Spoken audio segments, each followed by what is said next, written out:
time for our Business Insight.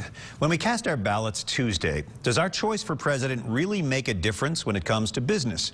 Claims about health care costs, new job creation, and incentives for small business all sound very important, but can the president really make an impact on these areas?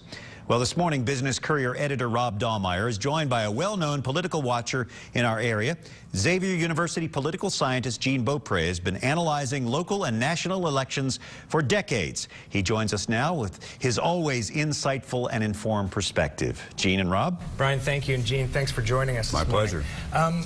Healthcare, obviously, which is what we wrote about on our cover this week, right. Huge issue, but it's really only one piece of the puzzle. If you run a business, or if you want to run a business, and you're just trying to figure out who to vote for on Tuesday, what do you do? Where do you go? Right. Well, I think you're right about the health care issue. I mean, the way it's being bannered back and forth in the presidential campaigns and elsewhere makes it sound like whoever's going to take office can flip a switch. And, you know, Washington is filled with the House of Representatives and the Senate and the presidency, so there's all of that. I think it's useful for businesses at any level, for professional people at any level, to try and decide which candidate would be more business friendly or more friendly to whatever their business is. And I suspect the challenge in that is to find the source to do that.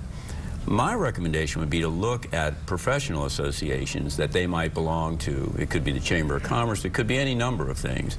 A lot of these organizations, the professional organizations, have given money to candidates, so that, you know, they've got some skin in the game, if you will. And so, you know, they should produce, you know, newsletters and things like that that are accessible to, you know, the people they represent. And these groups obviously have spent a lot of time and energy researching the candidates and really not only try to influence them, but just really try to get in there and figure out exactly where they stand. And Rob, I think that's the key. It's not what's in the newspaper. It's you know, they sat in the lobby of the office of so-and-so, and, you know, they listened to the talk, or they had a meeting with him or her.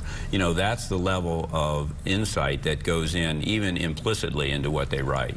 Do you think that the average voter, and let's say for our purposes here, people who are running businesses, do you think they're more engaged in the political process, at least in presidential elections now, than they have in the past, or does it just seem that way?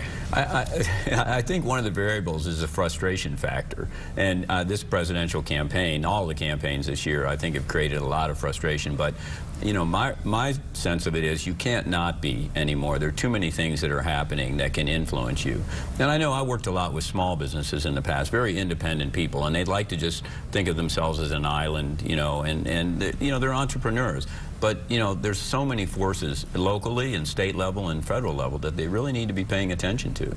And I wanted to talk a bit, this is a tiny bit off topic, but you obviously teach, you teach at Xavier, political science. What are your students, how do your students feel about what's happening right now? Not just because we have a presidential election, but because Ohio seems to be the only state that matters to a lot of people. No, it's very exciting. I actually teach campaign politics, and I have a team of students working for each of the presidential campaigns and some down-ticket campaigns, which, by the way, don't forget about going down the ballot. And I couldn't have made it up. I couldn't have made it better. You know, it may very well be. We're all down at the Board of Elections on election night, and they have learned both how to do it over the course of this semester and all the variables, all the uncontrollable things. They go into a campaign and they think it ought to be like Procter & Gamble or Fifth Third and everything's going to be well organized, and that's not the way campaigns are. So they really get an education, and election night they'll be up later than I will. And how late is that? I mean, if this is a close election, do you guys stick it out, or do you at some point? Oh, no, we're there till the bitter end. I mean, especially because it may be very close. I mean, it could be a percentage point, or it could be 5 percentage points. I don't know, but we'll be there I mean, I can't bring these kids all this way and then not be there when the final gun goes off. And do you have any feeling as to whether this might go long, in other words, past Election Day? Well, I mean, theoretically, it could go well past Election Day with provisional ballots.